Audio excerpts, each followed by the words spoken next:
Hello everyone, welcome back to another video. This is Mohit Advocate from the Married Law Group channel of the YouTube. And in this video and in this lecture, we will study Bharatiya Sakshi Adhiniyam section 22, section 23, 24 and 25. We will study today 4 sections. ठीक है, 22, 23, 24 और 25 ये बहुत ही important sections हैं confession से related. ठीक है, कबूलनामे से रिलेटेड. ठीक है, एक सिविल केस में और आपराधिक केस में कोई कन्फेशन होती है तो सॉरी, सिविल केस में कभी भी कन्फेशन नहीं हो सकती, ओनली आपराधिक केस में कन्फेशन होती है. और सेक्शन 22, 23, 24 और 25 सीधा सीधा क्रिमिनल केस के सेक्शंस है. ठीक है, तो हम without wasting of further second पढ़ना चालू करते हैं सेक्शन 22 ऑफ भारतीय साक्ष्य अधिनियम. और इससे वाली पहली वाली वीडियो में मैंने सेक्शन 1 टू सेक्शन 21 बहुत ही अच्छी तरह डीपली इंटरप्रिटेशन में एक्सप्लेनेशन में समझाया हुआ है. आप वीडियो देख सकते हैं पहली वाली जाके. मैंने प्लेलिस्ट बनाई हुई है भारतीय साक्ष्य अधिनियम के नाम से, उसमें मैंने सारे सेक्शंस रैपिड डिटेल कोर्स में करवाता जा रहा हूँ. अब आज हम पढ़ते हैं without wasting a second section 22 से. ठीक है, अब देखिए section 22, confession caused by inducement, threat, coercion और प्रोमिस. ये लीजिए, अब हमारे जो सेक्शन 24 इंडियन एविडेंस एक्ट में जो यही सेक्शन था सेम टू सेम, उसमें इंड्यूसमेंट, थ्रेट और प्रोमिस था, उसमें कोर्शन नहीं था. अब इसमें हमें कोर्शन भी दे दिया गया है. ठीक है, कोर्शन मतलब दे दिया गया है कि तो कोई दबाव, किसी तरह का कोई किसी तरह की कोई बदमाशी दिखाकर, किसी तरह का कोई मतलब एक ऐसा माहौल पैदा कर एक व्यक्ति के ऊपर कि तेरे ऊपर मैं अभी अपराध कर दूंगा, तो वो कोर्शन कर रहा है, कोर्स कर रहा है. ठीक है, कि तू मेरा कहे अनुसार मैं काम कर. ठीक है, तो वो देखिए, अब दोबारा पढ़ते हैं सेक्शन 22 का index. Confession caused by inducement, threat, coercion और प्रोमिस. कबूलनामा लिया गया है. कबूलनामा कैसे दिया है एक व्यक्ति ने उस व्यक्ति के ऊपर, या तो किसी व्यक्ति ने इंड्यूसमेंट प्रैक्टिस की है, मतलब कोई लालच दिया है, थ्रेट उसको डराया गया है, कोर्शन या तो उसको किस तरीके से डराया गया है कि तेरे साथ कोई ऐसा अपराध करूंगा जो कि भारतीय न्याय संहिता में अपराध है. ठीक है, तो कोर्शन किया गया है. और देखिए, और प्रॉमिस या कोई वादा किया है कि तू मेरे को कबूलनामा दे दे, तेरे को मैं बहुत ही अच्छी तरह से बाहर छोड़ दूंगा, बाई से यहीं से छोड़ दूंगा, बस तेरे को कोर्ट में आके अपना केस प्रूव करना पड़ेगा. ठीक है, तो ये देखिए, when irrelevant in criminal proceeding, कब संदर्भ नहीं रखेंगे, इररेलेवेंट रहेंगे, और किससे, फौजदारी प्रक्रिया में. ठीक है, तो देखिए, अब सेक्शन 22 की मैं बॉडी पढ़ रहा हूँ. A confession made by an accused person is irrelevant. तो एक कबूलनामा कौन करता है, एक अपराधी ने किया हुआ है जिसके ऊपर एक केस चल रहा है. ठीक है, is irrelevant in a criminal proceeding, तो बिल्कुल भी संदर्भ नहीं रखेगा, असंदर्भित रहेगा किसमें, फौजदारी प्रक्रिया में. If the making of the confession appears to the court to have been caused by any inducement, threat, coercion or promise, तो कबूलनामा तब इररेलेवेंट हो जाएगा, तब कोर्ट को, अदालत को, जो उसको केस को ट्राई कर रहा है, तो उसको लगेगा कि भाई ये कबूलनामा है ना, सीधा सीधा यह व्यक्ति अपना कबूलनामा नहीं देता, लेकिन इस व्यक्ति के ऊपर इंड्यूसमेंट, थ्रेट, कोर्शन या फिर कोई प्रोमिस प्रैक्टिस हुआ, इसलिए इसने अपनी कबूलनामा दिया है. ठीक है, अब देखिए, having reference to the charge against the accused person, और कबूलनामा सीधे सीधे किससे संदर्भ रख रहा है, जो उस व्यक्ति के ऊपर चार्ज लगाए गए ना, चार्ज फ्रेम किए गए हैं. भाई तो भारतीय न्याय संहिता के कोई प्रावधानों के चार्ज फ्रेम हुए हैं, धारा लगाई गई, उसके ऊपर पुख्ता की गई है कि भाई अब इन धाराओं पर तेरी ट्रायल चलेगी. या फिर अदर पीनल लॉ, जो भाई अदर पीनल लॉ है उसके प्रति कोई धारा लगाई गई है. ठीक है, तो उसमें भी सीधा सीधा क्या है वो, reference to the charge against the accuse person, और कबूलनामा रेफरेंस संदर्भ रख रहा है उस चार्ज से जिसको अपराधी को चार्ज किया गया है. ठीक है, अब मान के चलिए हमारा इंडियन ये जो भारतीय साक्ष्य अधिनियम है, ये ओनली भारतीय न्याय संहिता को थोड़ी कवर करता है, क्रिमिनल प्रोसीडिंग को. ये अन्य और जो पीनल लॉ है हमारे इंडिया में, उन सबके ऊपर एविडेंस एक्ट लगता है भैया. ठीक है, अगर एक्सेप्शन क्या है, अगर उन लोगों ने एक्सप्रेसली इम्प्लाइडली जो पीनल लॉ है भारतीय न्याय संहिता को छोड़ के उन वाले कानून में साफ लिख रखा कि भाई नहीं, भारतीय साक्ष्य अधिनियम को हम एक्सक्लूड कर रहे हैं, हमारे ऊपर भारतीय साक्ष्य अधिनियम नहीं लगेगा. तो अगर एक्सप्रेसली और इम्प्लाइडली बार्ड किया हुआ भारतीय साक्ष्य अधिनियम को तो नहीं लगेगा. लेकिन जनरल रूल क्या है कि भाई जो भी भारतीय न्याय संहिता होगी वो तो इसमें खुलकर ही दे रखा कि भारतीय न्याय संहिता के ऊपर भारतीय साक्ष्य अधिनियम लगेगा. ठीक है, जो अदर पीनल लॉ है, अगर उस पर नहीं बता रखा कुछ भी कि कौन सा एविडेंस एक्ट लगेगा, तो यही एविडेंस एक्ट लगेगा. कौन सा सबूतों का एक्ट लगेगा, भारतीय साक्ष्य अधिनियम लगेगा. ठीक है, तो यही कह रहा है. आगे पढ़ते हैं. Having reference to the charge against the accused person, वो उस कबूलनामे से उस अक्यूज्ड पर्सन के चार्ज का सीधा सीधा संदर्भ है जो कि लिया गया है इंड्यूसमेंट, थ्रेट, कोर्शन और प्रोमिस से. Proceeding from a person in authority and sufficient, और प्रोसीडिंग प्रक्रिया किस व्यक्ति ने की है, जिस व्यक्ति के पास उस अक्यूज की, अपराधी की अथॉरिटी थी, ठीक है, अथॉरिटी थी, और उसने संतोषजनक तरीके से कबूलनामा लिया है, तो ये सफिशिएंट मान लिया जाएगा, कोर्ट मान लेगा कि भाई हाँ, इस अथॉरिटी, एक व्यक्ति, एक अपराधी जिसने कोई अपराध किया हुआ था, उसकी अथॉरिटी एक पुलिस वाले के ऊपर थी, तो अथॉरिटी को कोर्ट मान लेगा हाँ भाई पुलिस वाले की अथॉरिटी थी। अगर उसको लगेगा हाँ भाई इंड्यूसमेंट, थ्रेट, कोर्शन, प्रोमिस इस व्यक्ति के ऊपर प्रैक्टिस किया गया है, तो क्या सोचेगा कि भाई पुलिस वाले के पास अथॉरिटी थी इस व्यक्ति की, मुलजिम की, और इसने इसके ऊपर क्या किया है, इसने अपने संतोषजनक कबूलनामा इससे करवाया है। देखिए, in the opinion of the court to give the accused person grounds which would appear to him reasonable for supposing that by making it he would gain any advantage or avoid any evil of temporal nature in reference to the proceeding against him। तो सीधे सीधे बात क्या कहता है कि भाई court को यह महसूस हो जाता है कि भाई इस व्यक्ति, इस अपराधी ने अपनी कबूलनामा, अपनी कन्फेशन क्यों इस पर्सन इन अथॉरिटी को दी है, इस पुलिस वाले को क्यों दी है, क्योंकि ये भाई इसके ऊपर कोई ईवल ऑफ टेम्पोरल नेचर, मतलब ये पुलिस वाला, ये जो और व्यक्ति है जिसके ऊपर इसकी अथॉरिटी है, वो कुछ गंदी प्रैक्टिस इसके ऊपर ना कर दे, मतलब इसके साथ मार पिटाई ना कर दे, या फिर वो व्यक्ति जो अपराधी है वो किसी ऐसी सिचुएशन में फंसा पड़ा है कि पुलिस वाले कहते हैं जल्दी 2 घंटे हम तेरे को दे रहे हैं, बता दे, वरना पूरी रात तेरे को कुटेंगे।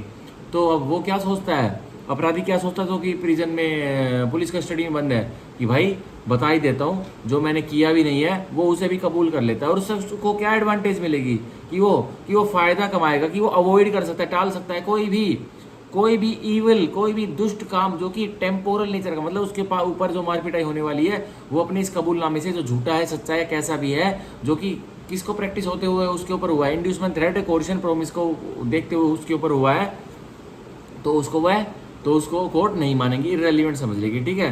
तो ये था हमारा सेक्शन 22 ऑफ भारतीय साक्ष्य अधिनियम। इसका आप 2 प्रोवाइजो हमारे देखते हैं, 2 प्रोवाइजो ऐड किए गए हैं। अब देखिए 2 प्रोवाइजो क्या ऐड किए गए हैं, ये सेक्शन 28 और सेक्शन 29 ही थे इंडियन एविडेंस एक्ट के, तो इसमें इन सेक्शंस को सेक्शन 22 भारतीय साक्ष्य अधिनियम के प्रोवाइजो की तरह ऐड कर दिया गया। अब देखिए सेक्शन 22 का proviso 1, provide that if the confession is made after the impression caused by any such inducement, threat, coercion or promise has in the opinion of the court been fully removed, it is relevant। अब बताया गया है जो कबूलनामा, जो confession दिया जाता है एक व्यक्ति के द्वारा, जब उसके ऊपर से इंड्यूसमेंट, थ्रेट, कोर्शन और प्रोमिस रिमूव कर दिया गया था, ठीक है, तब वो कन्फेशन, तब वो कबूलनामा उस व्यक्ति का रेलिवेंट, संदर्भित हो जाएगा, ठीक है। वैसे नहीं होगा, और केसेस में नहीं होगा भाई, वो एक व्यक्ति के ऊपर पूरा दबाव बनाया जा रहा है कि भाई तुम कोई कन्फेशन दो, कबूलनामा दो, उसके ऊपर दबाव कौन से कारणवश बनाया जा रहा है, तो उसके ऊपर कोई इंड्यूसमेंट प्रैक्टिस हो रही है, ठीक है, थ्रेट प्रैक्टिस हो रहा है, कोर्शन प्रैक्टिस हो रही है, या फिर प्रोमिस प्रैक्टिस हो रहा है, तब वो दे रहा है, और उसके ऊपर बना ही पड़ा है वो माहौल डर का, ठीक है, इन चारों चीज़ों का, इंड्यूसमेंट, थ्रेट, प्रोमिस और कोर्शन का, ठीक है, तब वो व्यक्ति कबूलनामा देता है। अब ये बता रहा है हमारा सेक्शन 22 भारतीय साक्ष्य अधिनियम का प्रोवाइजो 1 ये बता रहा है कि भाई उस व्यक्ति के ऊपर से मान के चलिए आधे घंटे पहले तो पुलिस वाले प्रेशर बना रहे थे कि भाई कि हमें बता दे, उसको बहला रहे थे, फुसला रहे थे, इंड्यूसमेंट दे रहे थे, ठीक है, या तो डरा रहे थे कि भाई बता दे नहीं तो तेरे को कूटेंगे, या फिर उसको कोर्शन कर रहे थे कि बता देना तो तेरे साथ कोई ऐसा अपराध कर देंगे, जो कि वो तो क्यों बताएंगे, लेकिन वो ऐसा कह रहे थे कि तू बता दे नहीं तो तेरे साथ कुछ ऐसा कर देंगे जो कि भारतीय न्याय संहिता में अपराध बनेगा, ठीक है, कोर्शन कर रहे थे, या फिर प्रोमिस करते कि बता दे तेरे को यहीं से छोड़ देंगे, तेरे ऊपर कोई केस कुछ नहीं होगा, तो बस तू सच्ची बात बता दे। तो यही कहा है भाई, आधे घंटे पहले तक तो पुलिस वाले ऐसा माहौल बना रहे थे कि मुलजिम के ऊपर, अक्यूज के ऊपर, बट 1 घंटे बाद जब सब कुछ नॉर्मल हो गया तो पुलिस वाले सोचे भाई ये तो नक्टा है, ये तो नोटोरियस क्रिमिनल है, ये नहीं बताएगा कुछ भी, तो उसके ऊपर inducement, threat, coercion, promise police वाले कुछ नहीं दे रहे, तो अब वो खुद जानबूझकर फिर 2 घंटे बाद खुद बता देता, अरे सर मेरे से बहुत बड़ी गलती होगी, मैंने क्या किया पता है, मैंने उस लड़की का रेप कर दिया था क्योंकि उसने मेरा प्रपोजल ठुकरा दिया था। तो अभी उसने क्या दी भाई, इंड्यूसमेंट, थ्रेट, प्रोमिस, कोर्शन उसके ऊपर से रिमूव हो गया था ना, तो उसने अपनी सर्व इच्छा से एक कन्फेशन दी है, तो ये रेलिवेंट हो जाएगी, तो ये संदर्भित हो जाएगी, ठीक है। अब सेक्शन 22 का प्रोवाइजो 2 हम पढ़ते हैं। देखिए, provided for the date if such a confession is otherwise relevant, तो बता जा रहा है कि भाई जो कन्फेशन, कबूलनामा, वो वैसे तो रेलिवेंट होता पर नहीं हो रहा है। क्यों नहीं हो रहा है? It does not become irrelevant merely because it was made under a promise of secrecy or in consequence of a deception practice on the accused for the purpose of obtaining it। तो कह रहा है कि section 22 भारतीय साक्ष्य अधिनियम के provision 2 में ये कह रहा है कि वैसे तो एक जो कबूलनामा है वो इररेलीवेंट सा लग रहा है, पर वो रेलिवेंट हो जाएगा। कब हो जाएगा? It does not become irrelevant, वो इररेलीवेंट में टर्न नहीं करेगा। क्यों नहीं करेगा? Merely because it was made, सिर्फ इस वजह से, बिकॉज वो अक्यूज ने वो कन्फेशन कबूलनामा मेड किया है under a promise of secrecy की, पुलिस वाले ने उसको सीक्रेसी की एक वादा कर दिया कि भाई मैं तुम्हारा जो तुम मेरे को कबूलनामा करोगे मैं उसको सीक्रेट रखूंगा, किसी को नहीं बताऊंगा। नहीं, अगर पुलिस वाले ने ऐसा बोला है, नहीं तो सारे अपराधी कुछ बता ही नहीं पाएंगे। तो पुलिस वाला अगर ऐसे बोल देता कि मैं तुम्हारा जो तुमने कांड किया है मैं उस बात को सीक्रेट रखूंगा, मतलब टॉप सीक्रेट रखूंगा, किसी को नहीं बताऊंगा, तो अगर एक व्यक्ति ने फिर कबूलनामा दिया है तो वो रेलिवेंट हो जाएगा, संदर्भित हो जाएगा। ठीक है। और in consequence of deception practice on the accused person for the purpose of obtaining, या परिणाम क्या निकला? एक अक्यूज व्यक्ति को भ्रमित किया गया है, मतलब उसको उसके साथ डिसेप्शन, ठगी करी है किसी व्यक्ति ने उसका कन्फेशन कबूलनामा पाने के लिए। ठीक है। और बस क्यों ठगी की है? उसके लिए कोई अनलॉफुल गेन पाने के लिए नहीं, बस कन्फेशन उसकी कबूलनामा पाने के लिए उसके ऊपर डिसेप्शन प्रैक्टिस की है, तो वो भी रेलिवेंट हो जाएगा, संदर्भित हो जाएगा। अब आगे पढ़ते हैं। और व्हेन ही वाज ड्रंक, या फिर वो एक व्यक्ति जो कबूलनामा दे रहा है उसका कबूलनामा एक व्यक्ति ने कैसे लिया है, और उस व्यक्ति ने कबूलनामा कैसे मेड किया था? जब वो पिया हुआ था, जब वो नशे में था। ठीक है। तो उसने कबूलनामा दिया है अपना पुलिस वालों के आगे, किसी भी अथॉरिटी के आगे, किसी भी पर्सन के आगे, तो वो रेलिवेंट, संदर्भित हो जाएगा। और because it was made in answer two questions which he need not have answered, या फिर उस अक्यूज ने कबूलनामा ऐसे दे दिया है, एक पुलिस ऑफिसर ने उसको कोई क्वेश्चन पूछा, उसको कैसा क्वेश्चन पूछा जो उसको एक्सपोज कर सकता था किसी क्रिमिनल चार्ज में उसको एक्सपोज कर सकता था, पर अब वो इसके लिए बाध्य नहीं है, बाउंड नहीं है कि भाई पुलिस ऑफिसर उससे कोई क्वेश्चन पूछे जो खुद को ही क्रिमिनल चार्ज में फंसा दे, वो बिल्कुल बाध्य नहीं है इस क्वेश्चन का। लेकिन खुलकर ही अब पुलिस ऑफिसर ने एक व्यक्ति से पूछा कि भाई हाँ तुमने कोई वो कांड किया था, तो अब वो व्यक्ति नशे में भी है और वो व्यक्ति क्या बताता, खुलकर ये बताता कि हाँ मैंने वो कांड किया था, तो खुलकर वो उत्तर दे रहा है उन प्रश्नों के जिनके वो आंसर उसको नहीं देने चाहिए थे। ठीक है। तो ये भी हो सकता है। आप देखिए, whatever may have been the form of those question, चाहे किसी भी तरह की उन प्रश्नों की फॉर्म हो, मतलब वो कोई से भी प्रश्न हो, मतलब ऑब्वियसली केस से रिलेटेड तो होंगे, लेकिन फॉर्म वो पूछे किसी भी तरह जा सकते हैं। ठीक है। बॉइल्ड फॉर्म में या फिर सेपरेट रिकॉर्ड बनाकर एक अक्यूज का उस फॉर्म में पूछा जा सकता है। आप देखिए, और because he was not want that he was not bound to make such confession, और हालांकि ये भी लेजिस्लेचर ने वो दे दिया है, पावर विजडम दे दिया है कि भाई कोई भी कबूलनामा, कोई अपराधी अक्यूज कबूलनामा करता है और वो ऐसे आंसर्स दे देता है जो कि कानून उसे मना करता है कि भाई तुम्हें वो आंसर नहीं देने चाहिए थे, मतलब वो ऐसे क्वेश्चंस के आंसर दे देता है जो उसको एक्सपोज कर देंगे, क्रिमिनल चार्ज के प्रति धकेल देंगे, पर उसको पुलिस वाले वार्न भी नहीं करते, मतलब चेतावनी भी नहीं देते हैं। क्यों नहीं देते हैं भाई? क्योंकि फिर उसको कबूलनामा आएगा कैसे? पुलिस वालों को बिल्कुल भी नहीं बोला गया है, लेजिस्लेटिव विजडम में ये दिखता है इस टेक्स्ट में कि उसको चेतावनी देना भी जरूरी नहीं है अपराधी को कि भाई तुम्हें ये क्वेश्चंस के आंसर नहीं देने चाहिए थे। अगर वो देता है ना तो ये रेलिवेंट, संदर्भित तथ्य हो जाएगा केस में। अब देखिए, and that evidence of it might be given against him, और उसको चाहे यह भी वार्न ना किया गया हो कि तुम जो कबूलनामा दोगे ये कबूलनामा हम तुम्हारे ऊपर ही, तुम्हारे अगेंस्ट, तुम्हारे विरुद्ध ही यूज करने वाले हैं ट्रायल स्टेज पर। ठीक है। तो ये हमारा प्रोवाइजो 2 हो गया, सेक्शन 22 भारतीय साक्ष्य अधिनियम का, जो कि बहुत इंपॉर्टेंट है। ठीक है। अब इसका एक केस लो है जो कि कन्फेशन, कबूलनामे से रिलेटेड है, कन्फेशन से रिलेटेड एक केस लो है जो कि है Sahu versus state of Uttar Pradesh 1966 honourable supreme Court. ठीक है। Sahu SAHOO versus state of Uttar Pradesh. ठीक है। All India Reporter 1966 honourable supreme Court, इसका एक केस लो कन्फेशन का, कबूलनामे का। इसमें क्या होता पढ़ते हैं, अ स्टेटमेंट वेदर कम्युनिकेटेड और नोट, एक कथन या तो वार्तालाप हुआ है या नहीं हो पाया। देखिए, admitting guilt amounts to a confession of guilt, पर वो एक कथन की कम्युनिकेशन, दूरभाष, वार्तालाप एक व्यक्ति तक पहुंची है या नहीं पहुंची, पर उस कम्युनिकेशन में क्या हो रहा है, एक व्यक्ति जो कबूलनामा कर रहा है वो व्यक्ति क्या कर रहा है, वो अपना गिल्ट, जो उसने कांड किया है, जो उसने अपराध किया है, उसका कबूलनामा कर रहा है। देखिए, the probative value of confession does not depend upon the communication of to another. अब जो प्रोबेटिव वैल्यू है कबूलनामे की, वो इस पर डिपेंड नहीं करती, इस पर निर्भर नहीं है कि वो कैसे कम्युनिकेट हुई है, कैसे उसको एक कबूलनामे को दूसरे तक पहुंचाया गया है, वो कोई प्रोबेटिव वैल्यू नहीं करती। ये प्रोबेटिव वैल्यू करती हाँ भाई कबूलनामा हुआ है, ठीक है, और अपराधी ने किया है, और एक चार्ज जो उसके ऊपर संदर्भ रखता है उसके लिए किया है। अब देखिए, though just like any other piece of evidence they can be admitted in evidence only on proof.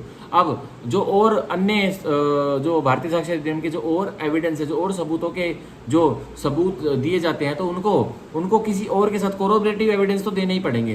किसी का कबूलनामा आ गया तो सिंपल कबूलनामे से यह कहा जा रहा है कि भाई कन्विक्शन नहीं हो सकती, उसके साथ कोरोबरेशन तो बनती है। अब देखिए, this proof is the case of oral admissions and the confession can be offered only by witnesses who heard the admissions और confession.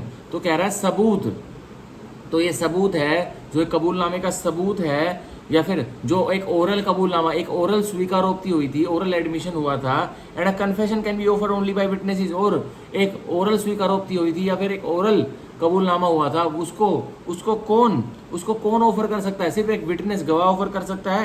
Who heard the admission और कन्फेशन, जिसने की अपराधी के मुंह से सीधा सीधा एक कन्फेशन, एक कबूलनामा या फिर एक एडमिशन, स्वीकारोक्ति सुनी थी डायरेक्टली, तो वो व्यक्ति आके बता देगा कोर्ट में कि हाँ जी, मेरे आगे इस व्यक्ति ने कन्फेशन और एडमिशन, स्वीकारोक्ति और कबूलनामा किया था। तो उसका क्या होगा? तो ऑब्वियसली और corroborative evidence, circumstantial evidence, corroborative evidence वो गवाह, प्रोसिक्यूशन उसके पक्ष में पेश करेगा, तो उसको मान लिया जाएगा। अब देखिए, एज द केस में भी, और जैसा भी मुकदमा हो, ठीक है। तो ये कौन से केस लो में ऐड हुआ था? ये हेल्ड किया गया था Sahu versus state of Uttar Pradesh, ठीक है, All India Reporter 1966, honourable supreme court, इसमें हेल्ड हुआ था। अब हम पढ़ते हैं, एक और केस लो पढ़ते हैं, जिस केस लो का नाम है state of Uttar Pradesh versus M.K. Anthony, state of Uttar Pradesh versus M.K. Anthony, ठीक है, 1985 ऑनरेबल सुप्रीम कोर्ट। इसमें क्या हेल्ड किया गया था? Extra judicial confession.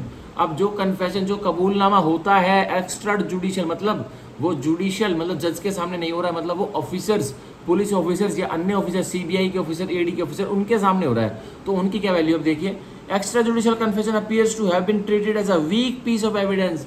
जो एक्स्ट्रा जुडिशियल कन्फेशन है वो कैसे उसको ट्रीट किया जाता है कि ये एक बहुत ही कमजोर टाइप का सबूत है, ठीक है। But there is no rule of law, but कोई भी कानून का कोई नियम नहीं है। क्या नियम नहीं है? नो रूल ऑफ प्रूडेंस, ना तो समझने का कोई रूल है क्या, that it can not be acted upon unless corroborated, कि इस पर एक्ट नहीं किया जा सकता।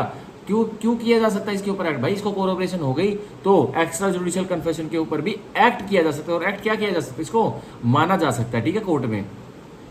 तो एक्स्ट्रा जुडिशियल कन्फेशन का कौन सा केस है? State of Uttar Pradesh versus M.K. Anthony, 1985 honourable supreme Court, ठीक है। तो यह केस है कि एक्स्ट्रा जुडिशियल कन्फेशन वैसे तो वीक पीस ऑफ एविडेंस होता है, कोई भी रूल ऑफ लॉ नहीं कहता है, कोई भी रूल ऑफ प्रूडेंस नहीं मानता है इसको, लेकिन इसके ऊपर एक्ट किया जा सकता है अगर कोरोबरेशन हो जाती है। कोरोबरेशन क्या होती है? भाई मैंने कोर्ट में जाके एक गवाही दी, और मैंने अपने मुख से गवाही दी, क्योंकि मैंने भाई डायरेक्टली कुछ चीज़ होते हुए देखी थी। अब यकीन कोर्ट नहीं कर रहा है, क्योंकि भाई मेरे को क्या चाहिए? मेरे को कोरोबरेशन चाहिए। भाई अकेला मेरे मन के अंदर क्या पता मैं झूठ बोल रहा हूँ, और झूठ का भी दूध का दूध पानी का पानी नहीं हो पाया कोर्ट में। तो कोर्ट जब मान लेगा, तब मैं 2 और व्यक्ति को ले आऊंगा ना, सर ये भी मेरे साथ खड़े थे, ये भी मेरे साथ खड़े थे, और मैंने एक चीज़ होते हुए देखी, और मैं वो कोर्ट में बता रहा हूँ, और मैं अब सीधा सीधा एविडेंस दे रहा हूँ, पर वो दो व्यक्ति हैं जो मेरे साथ खड़े थे, वो भी कोर्ट में आ जाते हैं, और मेरे कथन को, मेरे विटनेस को, मेरी टेस्टिमनी को क्या करते हैं? कोरोबरेट करते हैं, मतलब उसको और सपोर्ट करते हैं। तो कोर्ट 100% इस चीज़ को मान लेगा कि हाँ भाई एक व्यक्ति बोल सकता है, पर 3 व्यक्ति झूठ नहीं बोल सकते, ठीक है। तो यह होता है हमारा भाई एक्स्ट्रा जुडिशियल कन्फेशन। अब एक और केस लो पढ़ते हैं, जो कि है अब्दुल घनी, ABDUL, अब्दुल घनी, GHANI, अब्दुल घनी versus state of Uttar Pradesh, 1973 honourable supreme court. यह बहुत इंपॉर्टेंट केस है, जो कि बोलता है रिट्रैक्टेड कन्फेशन, कि भाई पहले तो कबूलनामा दिया था, पर ट्रायल स्टेज पे जब अक्यूज आया कटघरे में, अदालत में, तो उसने अपनी कबूलनामा, जब कोर्ट ने पूछा भाई तुमने कबूलनामा दिया था इन्वेस्टिगेशन स्टेज में पुलिस वालों को, तो क्या हुआ? उस व्यक्ति ने बोल दिया जी मैंने नहीं दिया, मेरे को तो इन्होंने मार पीट कर इंड्यूसमेंट, थ्रेट, कोर्शन, प्रॉमिस दिया था, तब मैंने इनको दे दिया था, पर ये कबूलनामा मेरा सत्य नहीं था, मैंने तो ऐसे ही बता दिया था, इन्होंने मेरे को inducement, threat, coercion, promise practice किया था। तो उस स्टेटमेंट को बोलते हैं रिट्रैक्टेड कन्फेशन, मतलब अब अपनी कबूलनामे से अपराधी अक्यूज पलट गया। आप देखिए इसका पढ़ते हैं, a retracted extra judicial confession can form the basis of conviction. जो एक रिट्रैक्टेड, जो एक पलटी हुई एक्स्ट्रा जुडिशियल कन्फेशन है, वो बन सकती है सजा करने का रास्ता वह जा सकती है Though as the matter of prudence the court tried to look for corroboration from some independent source to satisfy their conscience that the confession is true, पर फिर भी कन्विक्शन करने से पहले तो भाई इन्वेस्टिगेशन स्टेज पे या किसी जज के सामने उसने कन्फेशन दे दी, कबूलनामा दे दिया, पर जब ट्रायल स्टेज आ रही है, जब वो कन्फेशन से क्या कर रहा है भाई, ये कन्फेशन और एडमिशन जो भी होते हैं, एडमिशन तो आपका हो सकते हैं ट्रायल स्टेज में, पर जो कन्फेशन होती है वो ओनली इन्वेस्टिगेशन स्टेज तक ही होती है, ठीक है, जांच पड़ताल की स्टेज पे, इंक्वायरी स्टेज से पहली जज ने कोग्निजेंस भी नहीं लिया है, उससे पहले इन्वेस्टिगेशन स्टेज पे कन्फेशंस का रोल चलता है, ठीक है। तो यही कह रहा है कि भाई जज के आगे एक इन्वेस्टिगेशन स्टेज में एक अपराधी ने कबूलनामा कर लिया था, अब बाद में ट्रायल स्टेज पे वो कह रहा है कि नहीं ये मेरा कबूलनामा इंड्यूसमेंट, थ्रेट, प्रोमिस और कोर्शन से हुआ था, तो ये क्या कह रहा है, जज मान लेगा कि ये झूठ बोल रहा है, इसकी कन्फेशन ओके है, इसका कबूलनामा जो इसने किया था ना, इस पे मैं इसको सजा दे सकता हूँ। पर रूल ऑफ प्रूडेंस क्या कहता है, रूल ऑफ प्रूडेंस क्या कहता है, मैटर ऑफ प्रूडेंस क्या कहता है भाई, क्या आमतौर पर क्या करना चाहिए कोर्ट को, भाई कोरोबरेशन तो करवा ही लेना चाहिए कि भाई क्या पता सही में इसके ऊपर inducement, threat, coercion, promise practice हुआ हो, तो हम इसको पर क्या करवा लेते हैं, हम इस पर एक इसको बोलते हैं कि भाई कोरोबरेशन करो, हमें और गवाह ला के दो कि हाँ भाई तुम्हारे ऊपर प्रैक्टिस हुआ था। तो जो और हवालाती थे जो उसके साथ उस पुलिस कस्टडी में उस रात को पड़े हुए थे, तो वो उनको गवाह के रूप में बुला लेगा, तो वो साफ साफ वो बोल देंगे सर हमारा तो लेना देना कुछ भी नहीं है इनके केस से, पर हम यह जरूर बता सकते हैं कि इन पुलिस वालों ने इस व्यक्ति के ऊपर बहुत अत्याचार किया था, तब इस व्यक्ति ने कबूलनामा दिया था।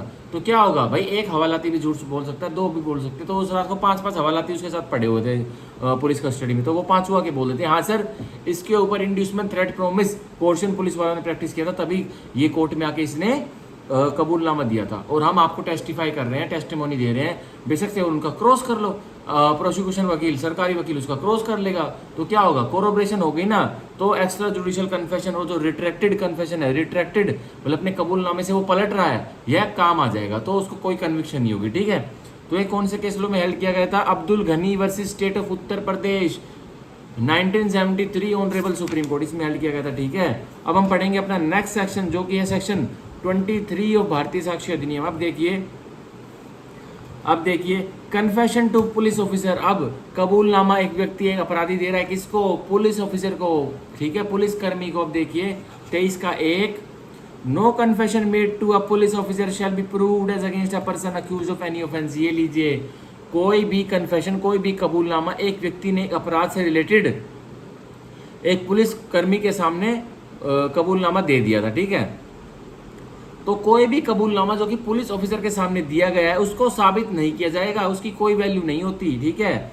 शैल be proved as against a person, और किसके प्रति वो साबित नहीं किया जाएगा, उस व्यक्ति के प्रति जिसने एक पुलिस कर्मी के सामने अपना कबूलनामा दिया था, ठीक है। अक्यूज ऑफ एनी ऑफेंस, जो कि व्यक्ति कबूलनामा दे रहा था पुलिस कर्मी के सामने, वो अक्यूज भी था, वो अपराधी भी था एक अपराध का, इसलिए तो वो कबूलनामा दे रहा था इसके आगे पुलिस ऑफिसर के सामने।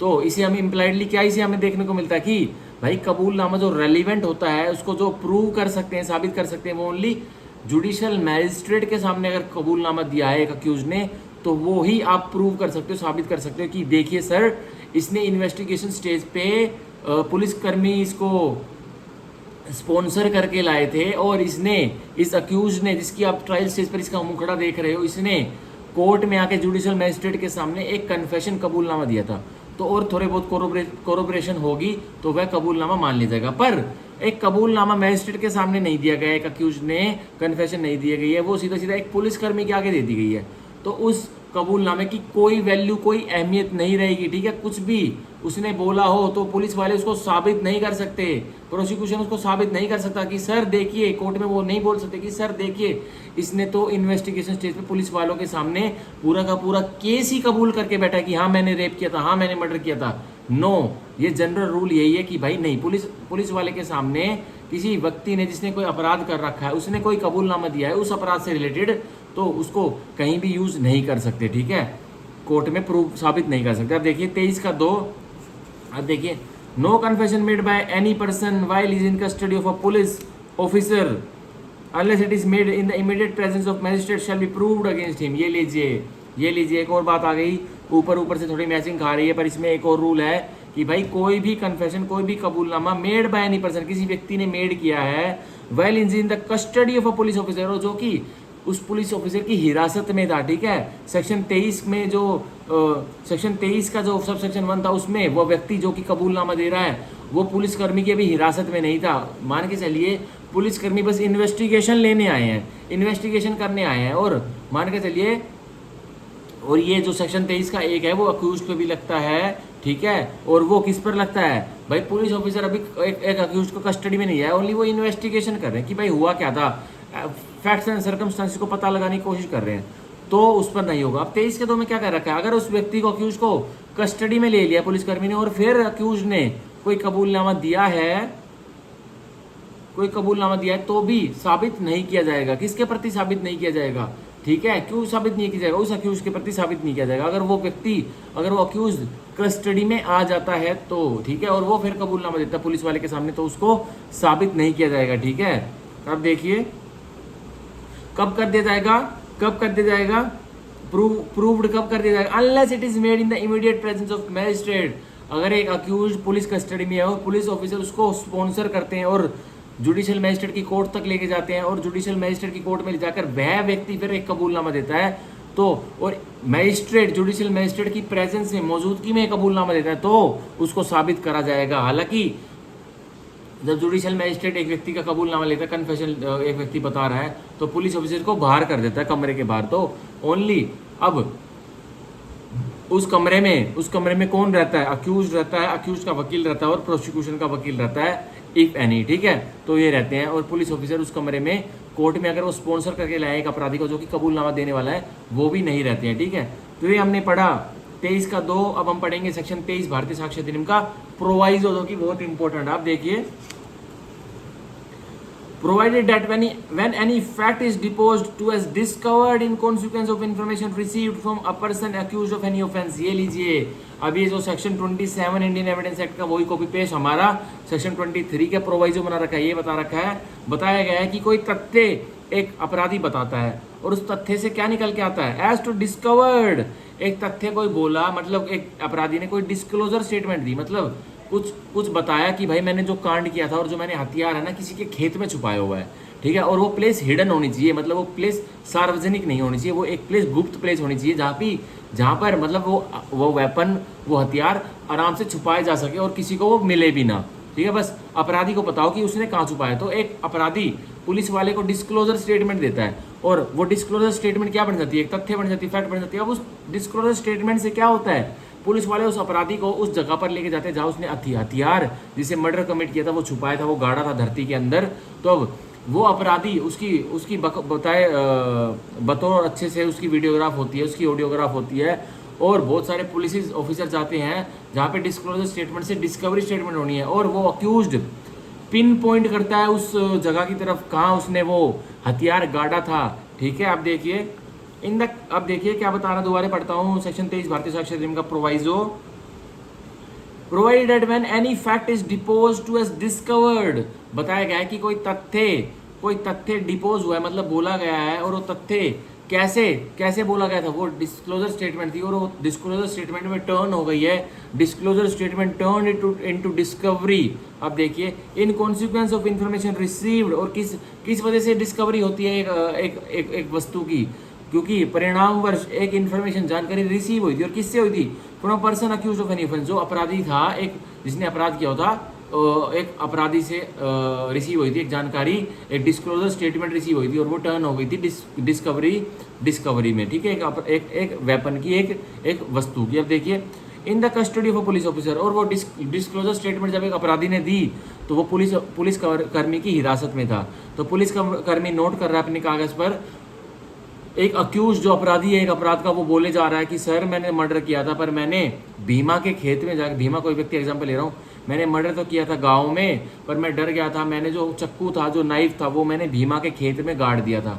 तो अब ये डिस्क्लोजर स्टेटमेंट हुई ना, तो अब भीमा के खेत में उस अक्यूज को ले जाया जाएगा और उसको वो पिन पॉइंट करेगा कि कौन सी जगह तूने वो चाकू नाइफ गाड़ा था, तो वो स्टेटमेंट, वो उसका वो डिस्कवरी, वो रेलिवेंट हो जाएगी, वो संदर्भित रखेगी, हालांकि वो एक डिस्कवरी और डिस्क्लोजर पुलिसकर्मी के सामने हुई हो, ठीक है। अब देखिए क्या कह रहा है, so much of such information whether it amounts to a confession or not as read distinctly to the fact discovered may be proved। ये लीजिए इतनी स्टेटमेंट, इतना कथन जो कि डिस्क्लोजर स्टेटमेंट टर्न हुई है डिस्कवरी स्टेटमेंट पे, और एक वस्तु इन कॉन्सिक्वेंसेज, एक वस्तु अमाउंट हुई है, एक वस्तु मिली है, डिस्कवर हुई है, और whether it amount to a confession or not, और जो उस व्यक्ति की डिस्क्लोजर स्टेटमेंट थी वो अमाउंट कर रही है, किस पर अमाउंट कर रही है, या तो वो कन्फेशन कबूलनामा बन पा रहा है या कबूलनामा नहीं बन पा रहा, मतलब डिस्क्लोजर स्टेटमेंट कबूलनामा बन पा रही है या कबूलनामा नहीं बन पा रही है, तब भी वो डिस्टिंक्टली अगर उससे कोई तथ्य डिस्कवर हुआ, एक वस्तु मिली है, गड़ी हुई वस्तु एक खेत में मिली है, बीमा के खेत में,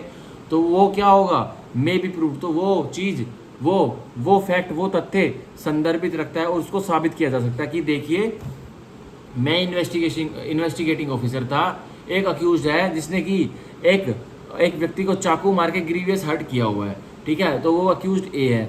अब मैं पुलिस कर्मी हूँ, अक्यूज खुद बता रहा है, मैं उसको बता रहा हूँ भाई बता दे, मैंने उससे कोर्ट से 2 दिन का पुलिस रिमांड भी उसका ले लिया है, किसका, अक्यूज का। अब तो मैं क्या बताता हूँ भाई, बता दे तूने क्या क्या किया था, तो वो बताने लग जाता, सर ऐसे वैसे हुआ था, और मैंने जो चाकू था, जो उसने बताया ना कि ऐसे ऐसे हुआ था भाई, उसकी और मेरी लड़ाई थी, ये पुलिसकर्मी नोट तो कर रहा है पर ये किसी काम का नहीं रहेगा आगे जाके, वो कन्फेशन दे तो रहा है अक्यूज कि भाई मेरी और भीमा की लड़ाई थी या मेरी और किसी और की लड़ाई थी, तो जिसको उसने चाकू मारा कि हमारी बनती नहीं थी, वो ये बात पुलिसकर्मी को बता तो रहा है, पर ये पुलिसकर्मी साबित नहीं कर सकता कोर्ट में जाके किसी ने मेरे को ये बात बताई, पर वो क्या साबित कर सकता है, बाद में जब वो इंपॉर्टेंट बातें बताने लगता है ना, क्या बताता है, सर फिर मैंने रंजिश रखते हुए जिसको मैंने चाकू मारा, मान के चलिए ए ने बी को चाकू मारा, तो बोलता है कि मैंने रंजिश रखते हुए फिर मैंने अपना एक चाकू खरीदा, रामपुरी चाकू खरीदा, और मैंने बी के पेट में वो चाकू घुसा दिया, और फिर मैंने चाकू एक भीमा नाम का हमारे गाँव में एक व्यक्ति था उसके खेत में गाड़ दिया, क्योंकि उसके बहुत बड़े खेत थे, वो ध्यान भी नहीं देता, उसके खेत में गाड़ दिया।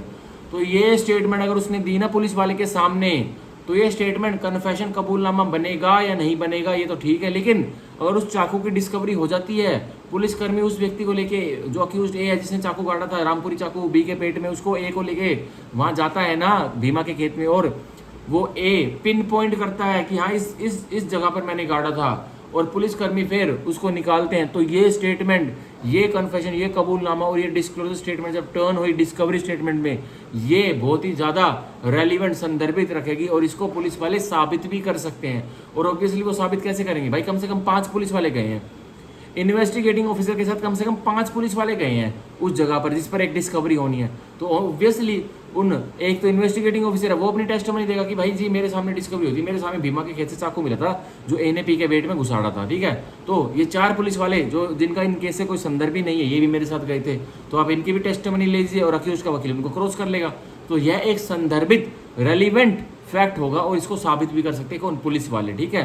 तो ये था हमारा सेक्शन 23, जो मैंने सेक्शन 23 का सब सेक्शन 1 भी पढ़ाया, 2 भी पढ़ाया, और इसका प्रोवाइजो पढ़ाया। अब हम इसके केस लो पढ़ेंगे, ठीक है, फिर हमारे 2 ही सेक्शन बच जाएंगे आज, कौन कौन से बच जाएंगे, 24 और 25, ठीक है। फिर हम कैसे सेक्शन 26 से डाइंग डिक्लेरेशन से पढ़ेंगे। अब देखिए इसके केस लो पढ़ते हैं। केस लो का नाम है P.N. Swami, P.N. Swami versus Emperor, All India Reporter 1939, Privy Council PC, ठीक है। क्या केस लो है, P.N. स्वामी वर्सेस एम्परर, ठीक है, All India Reporter 1939 PC, Privi council. अब इसमें क्या हेल्ड हुआ था, नेचर बताया गया कि भाई क्या श्रेणी होती है, देखिए सेक्शन क्या श्रेणी होती है, मतलब एक कबूलनामा दिया गया एक पुलिसकर्मी के सामने, ठीक है, वो कस्टडी में भी नहीं है, तो क्या श्रेणी होती है, वो कहाँ तक वार करेगा, मतलब कहाँ तक वो फिट बैठेगा। अब देखिए section 25 of Indian evidence act, now section 23 of भारतीय साक्ष्य अधिनियम covers a confession made to a police officer before any investigation has begun or otherwise not in the course of investigation। ये लीजिए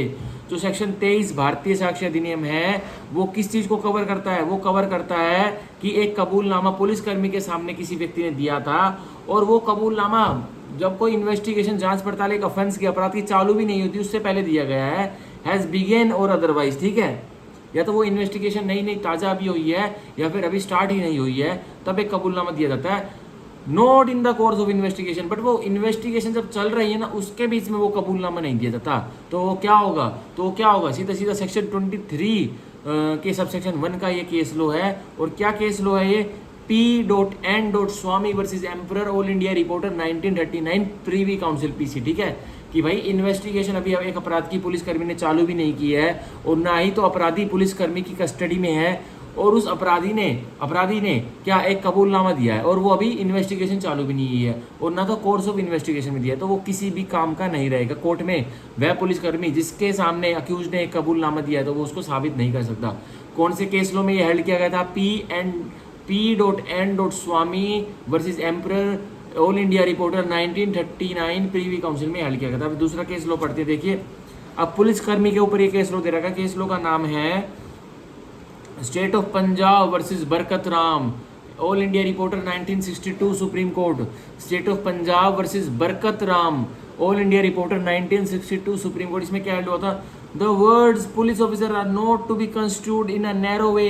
तो ये जो शब्द है ना, जो पुलिस ऑफिसर पुलिसकर्मी, इनको आप कंस्ट्रूड, इनको पढ़ के ऐसे मत देखिए कि ये बहुत छोटे से पुलिस ऑफिसर, मतलब सिर्फ पुलिस ऑफिसर तक इसको सीमित मत रखिए, इसका स्कोप बहुत ही बड़ा है।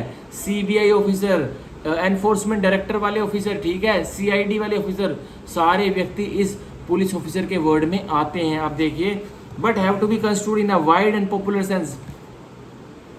पर इस वर्ड को, पुलिस ऑफिसर वर्ड को बहुत ही वाइड सेंस में हमें कंस्ट्रूड पढ़ना चाहिए, ठीक है, जैसे कि मैंने बताया। However the expression police officer does not have a wide meaning as to include person on whom certain police powers are conferred. The custom officers is not a police officer within the meaning of section 25 of Indian Evidence Act, now section 23 of भारतीय साक्ष्य अधिनियम। तो यही बताया जा रहा है, एक रेलिवेंट ब्रांच जो कि ऑफिसर्स की होती है, कस्टम ऑफिसर्स को पुलिसकर्मी की श्रेणी में हम नहीं मान सकते, लेकिन तो सीबीआई ईडी ऑफिसर्स होते हैं, एनफोर्समेंट डायरेक्टरेट ऑफिसर होते हैं, सीआईडी ऑफिसर्स होते हैं, इन व्यक्तियों को हम पुलिस ऑफिसर्स मान के चलते हैं। और वो क्यों मान के चलते हैं? इस लैंडमार्क जजमेंट के बदौलत, ठीक है। State of Punjab versus Barkat Ram All India Reporter 1962 Supreme court की पुलिसकर्मी सिर्फ पुलिसकर्मी नहीं है जो वर्दी में रहता है और जो उसके ऊपर तारे स्टार्स लगे होते हैं या कोई बिल्ले लगे होते हैं, हेड कांस्टेबल कोई फीत लगी होती है। नो नो नो नो, एक सीबीआई ऑफिसर और एक ईडी ऑफिसर भी पुलिसकर्मी होता है, आप ये मान के चलिए। और उसके सामने कोई कबूलनामा दिया है तो वो भी साबित नहीं किया जा सकता उस ईडी ऑफिसर द्वारा और सीबीआई ऑफिसर द्वारा, या उसकी कस्टडी में एक व्यक्ति था तो वो अगर कबूलनामा देता है तो वो उसको भी साबित नहीं कर सकते। पर हाँ, सीबीआई ऑफिसर और ईडी ऑफिसर उस अपराधी को कस्टडी में एक मजिस्ट्रेट के सामने ले जाते हैं और जब अपराधी कोई कबूलनामा देता है तब वह उसको प्रोसिक्यूशन साबित कर सकता है। यह हमें साफ साफ देखने को मिलता है इस landmark case state of Punjab versus Barkat Ram All India Reporter 1962 Supreme Court में, ठीक है। तो ये हमारा होता है सेक्शन 23 भारतीय साक्ष्य अधिनियम का पूरा, जो कि मैंने बहुत अच्छी तरह से समझाया, ठीक है। अब हम पढ़ेंगे, अब हमारा सेक्शन 24 रह गया और सेक्शन 25 रह गए, दो पढ़ेंगे, ठीक है। फिर हम कल से डाइंग डिक्लेरेशन के बाद से सेक्शन 26 के बाद से कल से पढ़ेंगे। अब देखिए सेक्शन 24 ऑफ भारतीय साक्ष्य अधिनियम, कंसिडरेशन ऑफ प्रूव्ड कन्फेशन। अब विचार विमर्श हो रहा है किसके ऊपर? साबित की, जो साबित हो गई है एक कबूलनामा, उसके ऊपर कंसिडरेशन हो रही है, मतलब आर्ग्यूमेंट हो रही है, मतलब उसके ऊपर बताया जा रहा है कि भाई ये कंसिडरेशन, सॉरी ये कबूलनामा कैसे, किस सिचुएशन में दिया गया था, किस सिचुएशन में लिया गया था, क्या सर्कमस्टांसिस थे। तो एक प्रूव्ड कबूलनामे के ऊपर, मतलब एक साबित हो गया है कबूलनामा, उसके ऊपर कंसिडरेशन हो रही है वकीलों की। अब देखिए अफेक्टिंग पर्सन मेकिंग इट, और सीधा सीधा वो कंसिडरेशन जो प्रूव्ड कबूलनामा है वो किसको अफेक्ट कर रहा है? जिस व्यक्ति ने उसको मेक किया था, मतलब जिस व्यक्ति ने कबूलनामा दिया था ना, उसी व्यक्ति का कबूलनामा प्रूव भी हो चुका है और उसके ऊपर अब कंसिडरेशन, विचार विमर्श चल रहा है कोर्ट में। अब देखिए and others jointly under trial for same offence. तो उस व्यक्ति, एक व्यक्ति ने, जैसे मान के चलिए एक अपराध में 5 अपराधी हैं, तो जो 2 व्यक्ति थे ना, 2 व्यक्ति थे, उन्होंने, जो 5 अपराधी थे उन्होंने एक ही अपराध कर रखा, मिलकर पांचों ने एक ही अपराध कर रखा। मान के चलिए मिलकर पांचों ने गुड़गांव के सदर बाजार में श्रीराम ज्वेलर्स को लूट मचाई थी। तो जो 5 अपराधी थे उनमें से 2 ने कोई कबूलनामा दे दिया था मैजिस्ट्रेट के सामने, और उन 2 ने, जो 2 अपराधी थे, उन्होंने उन तीनों अपराधी को, जो जिन्होंने कबूलनामा नहीं दिया था, उनको भी मेंशन कर दिया था कि हाँ सर हमारे साथ वो भी थे और उन्होंने तो उसको भी गोली मारी थी, उन्होंने उसको गाली दी थी और उन्होंने उस 3 अपराधियों ने डंडा मारा था और साथ के साथ हमने भी मारा था। तो क्या कर रहे हैं वो? अपने आप को तो कबूलनामे में, कन्फेशन में भाई इन्वॉल्व करा रहे हैं, पर उन 3 अक्यूज को भी करा रहे हैं। तो अब उनके प्रति क्या ये कबूलनामा भाई रेलिवेंट होगा, संदर्भित होगा जो उन 2 अपराधियों ने किया है? तो ये हमारा सेक्शन 24 भारतीय साक्ष्य अधिनियम का जो कि बताएगा, और ये नया सेक्शन ऐड हुआ है, ठीक है। ये नया सेक्शन ऐड हुआ है, इसमें कुछ चीज़ें नई ऐड की गई हैं, जैसे एक्सप्लेनेशन 2 नया ऐड किया गया है, ठीक है। और अब देखिए ये सेक्शन 30 इंडियन एविडेंस एक्ट में देखने को मिलता था, ये नया ऐड नहीं किया गया, बस इसमें एक्सप्लेनेशन 2 स्पष्टीकरण 2 सेक्शन 24 की भारतीय साक्ष्य अधिनियम में ऐड की गई है। पर ये हमें सेक्शन 30 भारतीय ये जो सेक्शन 30 इंडियन एविडेंस एक्ट में हमें देखने को मिलता था, जो कि सेक्शन 24 भारतीय साक्ष्य अधिनियम का आज हम देख रहे हैं। अब इसकी बॉडी पढ़ते हैं हम। सेक्शन 24 की मैं बॉडी पढ़ रहा हूँ, देखिए।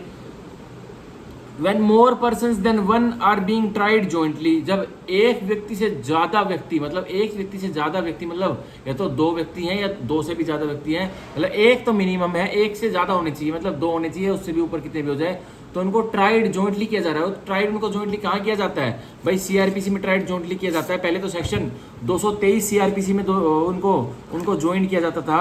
पहले तो 223 223 सीआरपीसी में बहुत सारे ऑफेंडर्स की ट्रायल चलती थी। अब हम देख लेते हैं कि कौन से में चलती है, ठीक है। पहले तो 223 में चलती थी, 223 में चलती थी, जॉइंट ऑफ ट्रायल होती थी अपराधियों की। अब वो चलती है सेक्शन 246 ऑफ दी भारतीय नागरिक सुरक्षा संहिता में, ठीक है। सेक्शन 246 ऑफ भारतीय नागरिक सुरक्षा संहिता, ठीक है। तो अब ये लिख लीजिए, आप नोट्स बनवा रहा हूँ, देखिए। When more persons than one are being tried jointly for the same offence, एक ही अपराध के लिए एक व्यक्ति से ज्यादा व्यक्ति को ट्राई किया जा रहा है, मतलब उनकी ट्रायल चल रही है एक ही अपराध के लिए। अब देखिए, and a confession made by one of such persons affecting himself and some other of such person is proved, और एक कबूलनामा उनमें से एक व्यक्ति ने कोई कबूलनामा दिया था, और उसने कबूलनामा कैसे दिया था? पर्सन अफेक्टिंग हिमसेल्फ, जो कि कबूलनामा उसको तो प्रॉब्लम में डाल ही रहा था, पर सम अदर जो उसके साथ ऑफेंस में थे, अपराध में थे, उनको भी प्रॉब्लम में डाल रहा है। अब देखिए, इज प्रूव्ड, और वो कबूलनामा प्रूव्ड हो जाता है, साबित हो जाता है। The court may take into consideration such confession as against such other person as well as against the person who make such confession. ये लीजिए, अब कोर्ट जो एक व्यक्ति ने कबूलनामा दिया था, वो अपने आप को तो प्रॉब्लम में डाल ही रहा है, अपने आप को तो कबूलनामा कबूल कर रहा है कि हाँ मैंने जुर्म किया था, पर साथ में जो उसके साथ जो व्यक्ति जिसकी ट्रायल चल रही है उसको भी इन्वॉल्व कर रहा है अपने कबूलनामे में। सर मैं तो था ही था, पर मेरे साथ ये व्यक्ति भी थे, इन्होंने भी अपराध किया है, ये भी शामिल थे उस अपराध में। एक व्यक्ति मान के चलिए, हमारे जो एग्जांपल मैंने लिया था, एक अपराध 5 व्यक्तियों ने किया है। उन्होंने श्री राम ज्वेलर, जो गुड़गांव में एक ज्वेलरी शॉप है बहुत बड़ी, उसमें लूट मचाने का कोई प्लान किया था, और उन्होंने लूट एग्जीक्यूट भी कर दी थी, कमीशन कर दिया था। अब 5 फरार हो जाते हैं, 2-3 दिन बाद वो पकड़े जाते हैं, तो 5 पकड़ ले जाते हैं। तो उनमें से दो व्यक्तियों ने कबूलनामा दे दिया था। और वो कबूलनामा भाई ऑब्वियसली कहाँ दिया था? कन्फेशन कहाँ दी थी भाई? अगर वो देना चाहते हैं तो वो उन्होंने मैजिस्ट्रेट के सामने दे दी थी। अब मैजिस्ट्रेट के सामने जो कबूलनामा उन्होंने दिया था, तो उन्होंने यह बोला था कि भाई सर हमने श्री राम ज्वेलर्स में लूट मचाई है, मेरा नाम एक्स है, मेरा नाम वाई है, और वो 3 व्यक्ति जो कबूलनामा नहीं दे रहे ना, ABC, वो भी हमारे साथ शामिल थे। ए ने हथियार लेके आया था, B गाड़ियाँ लेके आया था, और C ने हमारे ठिकाने जो अड्डा हम फरार होंगे लूट करने के बाद हम कहाँ रहेंगे, C ने उसका जुगाड़ किया था, ठीक है। लेकिन हम साथ श्री राम ज्वेलर्स के शोरूम में बड़े थे, और हमने डकैती, एक डाका डालने वाला अपराध किया है। तो वो जो एक्स और वाई जो अपराधी हैं, जो कन्फेशन दे रहे हैं मैजिस्ट्रेट के सामने, ऑब्वियसली वो तो साबित होनी है क्योंकि मैजिस्ट्रेट के सामने दे रहे हैं वो, तो उन्होंने उस कबूलनामे में ABC जो 3 अपराधी है जो कबूलनामा नहीं दे रहे, उनको भी मेंशन कर दिया। तो यह कबूलनामा जो एक्स और वाई ने अपने लिए तो अपने अगेंस्ट में तो दिया ही दिया, पर उसमें मेंशन कर दिया ABC को भी, तो वो उनके लिए भी कोर्ट जो जज है जो ट्राई कर रहा है उस केस को, उस मुकदमे को, क्रिमिनल मुकदमे को, तो एक्स और वाई के लिए तो कंसिडरेशन में रख सकता है, ठीक है। तो साथ में ABC की लाइबिलिटी भी इस कबूलनामे से डिसाइड कर सकता है, ठीक है। तो ये था हमारा सेक्शन 24 का पैरा 1, जो कि इंडेक्स मैंने पढ़ा, बॉडी मैंने पढ़ी। अब हम पढ़ेंगे इसकी एक्सप्लेनेशन 1, स्पष्टीकरण 1। सेक्शन 24 और भारतीय साक्ष्य अधिनियम की स्पष्टीकरण 1 हम पढ़ेंगे। अब देखिए, offence as used in this section, जो वर्ड अपराध है जो इसमें यूज किया गया इस धारा में, वो क्या है? देखिए, इंक्लूड्स द अबेटमेंट ऑफ, तो शामिल है इस वर्ड अपराध में, जो ऑफेंस इस सेक्शन में, सेक्शन 24 में जो वर्ड अपराध लिखा गया इसमें शामिल है क्या? अबेटमेंट ऑफ, मतलब कोई इंस्टिगेशन, कोई प्रोवोकेशन कोई है, किसी अबेटर ने कोई अपराध करवाया है, तो वो भी इसमें अपराध माना जाएगा। मतलब एक अबेटर था और अबेटेड ने कोई अपराध कर दिया। अब अबेटेड तो कन्फेशन दे तो रहा है, पर अबेटर के बारे में भी बता रहा है कि हाँ मेरे को तो उसने भड़काया था, तब मैंने इन कॉन्सिक्वेंसेस एक अपराध किया है, तो वो अबेटर भी इस ऑफेंस में शामिल हो जाएगा, ठीक है। तो यही कह रहा है, offence as used in this section includes the abetment of, मतलब अबेटमेंट भी शामिल है ऑफेंस में इस वर्ड में, ठीक है। और attempt to commit the offence, या फिर प्रयास किया है वो अपराध करने का, कमीशन नहीं होता, बस प्रयास किया है, ठीक है, तो वो भी ऑफेंस में शामिल है। मतलब अबेटमेंट करना भी एक अपराध की, अगर एक व्यक्ति की ट्रायल चल रही है साथ में और प्रयास भी करा है और उस व्यक्ति की ट्रायल चल रही है साथ में, तो क्या होगा, वो अपराधी बनेगा, वो ऑफेंस ही बनेगा। इस सेक्शन वर्डिंग जो सेक्शन 24 भारतीय साक्ष्य अधिनियम में जो वर्ड ऑफेंस है उससे, ठीक है। तो ये हमारा सेक्शन 30 में ही बताया गया था, पहले एक्सप्लेनेशन 1 थी। अब हम पढ़ेंगे एक्सप्लेनेशन 2, स्पष्टीकरण 2, जो कि नया ऐड किया गया है बिल्कुल ही इसमें भारतीय साक्ष्य अधिनियम में। अब ये पढ़ते हैं। अब ये क्या है, देखिए, a trial of more person than one. अब ट्रायल चल रही है जिस अपराध में एक से ज्यादा व्यक्ति इन्वॉल्व है, मतलब केस वार बहुत सारे, उसमें एक से ज्यादा व्यक्ति। अब देखिए, a trial of more persons than one held in the absence of accused who has absconded or who fails to comply with a proclamation issued under section 84 of the भारतीय नागरिक सुरक्षा संहिता shall be deemed to be a joint trial for the purpose of this section। ये लीजिए। अब एक से ज्यादा अपराधी एक केस में इन्वॉल्व थे, पर अब मान के चलिए एक अपराध में दो अपराधी इन्वॉल्व थे। तो कह रहा है अब एक अपराधी, मान के चलिए उन अपराधी का नाम था ए और बी, उन्होंने कोई चोरी की थी घर में। तो अपराधी ए को तो पुलिस ने पकड़ लिया और उसको ट्रायल चल रही है उसकी कोर्ट में। अब वो कोई कबूलनामा दे देता है मैजिस्ट्रेट के सामने जाके, इन्वेस्टिगेशन स्टेज पे कन्फेशन दे देता है। लेकिन जो दूसरा अपराधी है बी है, वो फरार चल रहा है, बी वो भागा हुआ है। तो ये कह रहा है जो व्यक्ति अब्सकॉन्डेड हो गया है और जो व्यक्ति जिसके विरुद्ध प्रोक्लेमेशन भगोड़े होने की प्रक्रिया भी चालू कर दी गई है सेक्शन 84 भारतीय नागरिक सुरक्षा संहिता में, तो वो भी, उस व्यक्ति को भी आप मान लेना, वो भी ज्वाइंट ट्रायल ही मानी जाएगी। मतलब वो व्यक्ति भागा हुआ है और बी भागा हुआ है, बी अभी पकड़ा भी नहीं गया, उसने चोरी करके वो डर के भाग गया था, बिहार उधर फरारी काटा, लेकिन ए था जो उसको पकड़ लिया गया है पुलिस ने। और इन्वेस्टिगेशन में ए ने एक कबूलनामा दे दिया, एक कन्फेशन दे दी, जो कि सीधा सीधा उसके तो अगेंस्ट में है, और उसने सीधा ए ने बी को भी मेंशन कर दिया, जी मेरे साथ तो वो भी था और वो अब भाग गया है, लेकिन मेरे साथ वो भी था। तो सीधा ये भी मान के चलेंगे कि ये भी ज्वाइंट ट्रायल ही है। बी को कभी पकड़ा जाएगा ना, और वो कहेगा नहीं मैं तो उसमें था ही नहीं। अब ए ने जो बोला हुआ है वो उसके विरुद्ध कोर्ट मान लेगी, कंसिडरेशन में ले लेगी। तो ये था हमारा स्पष्टीकरण 2, जो कि मैंने पढ़ाया आप सेक्शन 24 भारतीय साक्ष्य अधिनियम को, आपको पूरा का पूरा, ठीक है। अब हम इसकी 2 इलस्ट्रेशन है वो पढ़ लेते हैं, जो कि नई सी ऐड होती दिख रही है। अब देखिए, इलस्ट्रेशन ए ऑफ सेक्शन 24 भारतीय साक्ष्य अधिनियम, देखिए क्या कहती है। A and B are jointly tried for the murder of C. A और बी का साथ में केस चल रहा है कि उन दोनों ने मिलकर सी का मर्डर किया, हत्या की। अब देखिए, it is proved that A said, यह साबित हो जाता कि ए ने बोला था, क्या बोला था, बी एंड आई मर्डर्ड सी, कि बी ने और मैंने सी का मर्डर किया है, ये साबित हो जाता कि ए ने यह बोला था। देखिए, the court may consider the fact of this confession as against B. तो अदालत अब कोर्ट क्या कर सकता है, कंसीडर कर सकता है, सोच विचार विमर्श कर सकता है किसके ऊपर, इस कबूलनामे के ऊपर, किसके विरुद्ध कर सकता है। ए के विरुद्ध तो कर ही सकता है, लेकिन बी के विरुद्ध भी कर सकता है। हालांकि बी ने कोई कबूलनामा नहीं दिया है, लेकिन ए ने कबूलनामा दिया, जिसकी ज्वाइंट ट्रायल चल रही थी बी के साथ, ठीक है। तो बी के विरुद्ध भी ए का कबूलनामा अब कोर्ट विचार विमर्श सोच विचार में ला सकता है, ठीक है। अब इलस्ट्रेशन बी हम देखते हैं। देखिए, A is on his trial for the murder of C. अब ए की ट्रायल चल रही है क्योंकि उसने सी का मर्डर किया होगा, हत्या की होगी उसकी। अब क्या उसने सी की हत्या की है या नहीं की, उसके ऊपर उसकी ट्रायल चल रही है। कि अब देखिए, there is evidence to show that C was murdered by A and B. अब एक सबूत है जो दिखाता है कि भाई सी को तो मारा गया था ए ने, या फिर मतलब ए ने और बी ने दोनों ने मारा था। अब देखिए, एंड बी सेड, और बी ने क्या बोला था, ए एंड आई मर्डर्ड सी, और बी ने क्या बोला था कि मैंने और सी ने मारा है, अब बी ने क्या बोला था कि ए एंड आई, मतलब ए और बी ने मिलकर सी को मारा है, बी ने यह बोला था, ठीक है। अब देखिए, the statement may not be taken into consideration by the court against A as B is not jointly tried. अब बी की तो भाई कोई ट्रायल चल ही नहीं रही ना ए के साथ। अब इसको स्टेटमेंट को, इस कथन को जो कि बी ने मेड किया है कि भाई ए और मैंने सी को मारा, इसको कंसीडरेशन में नहीं ले सकती, क्योंकि भाई जिस व्यक्ति की ट्रायल चल ही नहीं रही है तो उस व्यक्ति की स्टेटमेंट्स को क्यों कंसिडरेशन मिलेगी, उस व्यक्ति के कबूलनामे को क्यों महत्व देगी कोर्ट। भाई अगर ट्रायल चल रही होती है, अगर उसकी कोई संलिप्तता होती, कोई इन्वॉल्वमेंट होती, तो उसको भी ट्राई करवाती पुलिस, प्रोसिक्यूशन उसको भी कोर्ट के आगे लेके जाता, ठीक है, और उसके ऊपर भी ट्रायल चलती रहती। तो पर यहाँ इस एग्जाम्पल में इलस्ट्रेशन बी में ओनली ट्रायल सी के मर्डर की ए के ऊपर चल रही है, और बाद में कोई बी बोलता है कि भाई बी बोलता है, क्या बोलता है कि ए ने और बी ने मिलकर, जो मैंने ए और बी ने मिलकर सी को मारा, तो ये कोई स्टेटमेंट रेलिवेंसी नहीं रखेगी, ये कबूलनामा कोई भी रेलिवेंट नहीं होगा, इसको यूज नहीं कर सकते, किसके विरुद्ध, ए के विरुद्ध नहीं यूज कर सकते, क्योंकि वो जॉइंटली ट्राइड हो ही नहीं रहे हैं, ठीक है। तो ये था हमारा इलस्ट्रेशन बी। अब इसमें हम एक जजमेंट पढ़ लेते हैं जो कि बहुत इंपॉर्टेंट जजमेंट है।